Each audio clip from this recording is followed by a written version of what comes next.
Bonjour Media Startup, moi c'est Edouard, cofondateur de Weekendoo. Et bonjour le Média Startup, moi c'est Grégoire, ne pas confondre avec Edouard. Et je suis également cofondateur de Weekendoo. Alors Weekendoo, qu'est-ce que c'est? Donc on a monté Weekendoo en février de cette année, février 2007, et c'est une plateforme qui en fait rapproche le grand public des artisans. L'objectif c'est de permettre au grand public de venir dans l'atelier d'un artisan, de fabriquer un objet avec lui et de repartir avec sa création à la fin. Donc maintenant on travaille avec une cinquantaine d'artisans qui proposent environ une centaine d'ateliers et ça peut vous permettre de devenir maroquinier, ébéniste, bijoutier, fleuriste, charcutier, le temps d'un atelier, c'est-à-dire une demi-journée ou une journée. Comment nous est venue l'idée? En fait, on s'est retrouvé avec Edouard à la fin de nos études, une grosse année après la fin de nos études. Et l'idée, comme on est assez gourmand et assez bon vivant, on était parti sur se dire on avait envie de découvrir des produits et d'apprendre à les faire. Finalement, aujourd'hui, on se retrouve à faire beaucoup de bijouterie, de maroquinerie.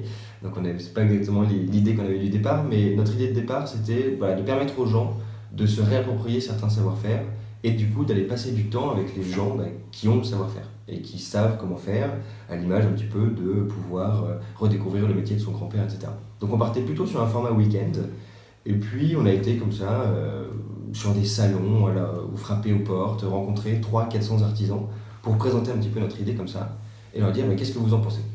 Et une fois qu'on a pu discuter avec eux, voir un petit peu les points d'accroche qu'on avait, il a été temps de confronter un petit peu cette idée avec nos futurs clients.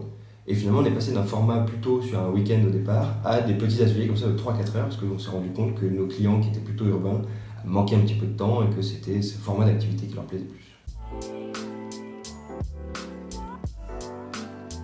S'il y avait un point caractéristique de la startup, je dirais que c'est aussi cette notion de communauté. Parce que on est une marketplace, donc c'est-à-dire qu'on a deux entités. On a nos clients, enfin ceux qui consomment les ateliers, et les artisans. Et en fait, on a à cœur vraiment d'avoir une communauté très proche d'artisans. Donc on organise régulièrement plutôt des petits pots avec eux. On a créé une association qui nous permettra de créer des collaborations entre artisans, entre différents corps de métier, etc. pour faire finalement des créations un peu hors normes derrière. Et on a vraiment à cœur de garder ça parce que c'est la motivation du projet à la base en fait. Complètement. En fait, on est vraiment juste une boîte à outils pour des artisans. Les idées, on les développe avec eux, on explore leurs besoins, on les aide un petit peu à mettre le doigt sur des choses qui pourraient les aider dans leur entreprise. Finalement, les artisans sont également des chefs d'entreprise. Donc nous, on les aide, on est là pour leur faire gagner du temps, leur faire gagner de l'argent si on peut. Et voilà un petit peu l'idée. Donc c'est vraiment notre point fort, c'est d'être vraiment très très à l'écoute de nos artisans et de co-construire à chaque fois nos solutions ensemble. En fait. Il faut bien voir qu'on est vraiment une offre B2C, on n'est pas non plus un réseau de soutien aux artisans. Donc ce qu'on crée, c'est aussi une offre qui est hyper sexy. Enfin, il faut vraiment le dire pour les gens qui le font. On appelle tous nos clients après les ateliers et pour l'instant, on n'a jamais eu quelqu'un de non satisfait.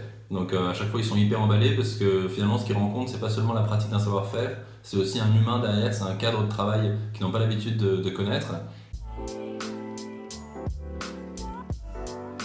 Alors du coup aujourd'hui, Weekendoo, on a lancé en février 2017, c'est à peu près cette période-là que le site a été mis en ligne. On compte une grosse cinquantaine d'artisans répartis entre Paris et Lyon, et on a fait à peu près plus de 300 ateliers maintenant aujourd'hui, avec pour objectif de développement assez rapide, Bordeaux via un programme ambassadeur. Donc on a rencontré 2 personnes à Bordeaux qui sont en train de créer une communauté d'intérêt autour de l'artisanat qui va nous permettre de mettre un premier pied dans cette ville-là et de pouvoir tester un nouveau marché. Pareil, Lille dans les semaines, mois qui viennent qu'on aimerait bien ouvrir. Et ensuite l'idée c'est d'avoir également en parallèle de ce développement géographique un développement par métier, parce que l'artisanat compte plus de 200 métiers, aujourd'hui on en couvre 22. Donc l'idée c'est de pouvoir rapidement proposer une offre très très diverse à tous nos clients. C'est vrai qu'aussi on a rapidement, pas une frustration, mais on avait rapidement envie d'avoir du concret. Donc on va ouvrir un lieu physique à Bastille aussi, dans le Viaduc des Arts, qui est un peu qui est l'ancienne Coulée Verte en fait, qui est un grand lieu dans lequel il y a des arches. Et sous chaque arche, il y a un artisan d'art. Et on va récupérer une de ces arches avec Make Sense, qui est un de nos partenaires, et dans lequel on va aménager tout un espace. Donc il y aura un coworking à l'étage, il y aura un pop-up store dans lequel on distribuera les produits de nos artisans. Et il y aura également un espace de coworking pour artisans, donc pour les artisans qui n'ont pas encore l'atelier en propre et qui veulent lancer leur collection. Donc une sorte d'incubateur, on pourrait dire, pour les artisans, plus à côté plein d'événementiels liés justement au savoir-faire manuel, donc des ateliers, chose que notre activité un peu historique, on va pouvoir dire. Et voilà, donc on a vraiment envie finalement de mettre en avant les savoir-faire et de faire de ce lieu finalement une vitrine qui vit un petit peu de l'artisanat.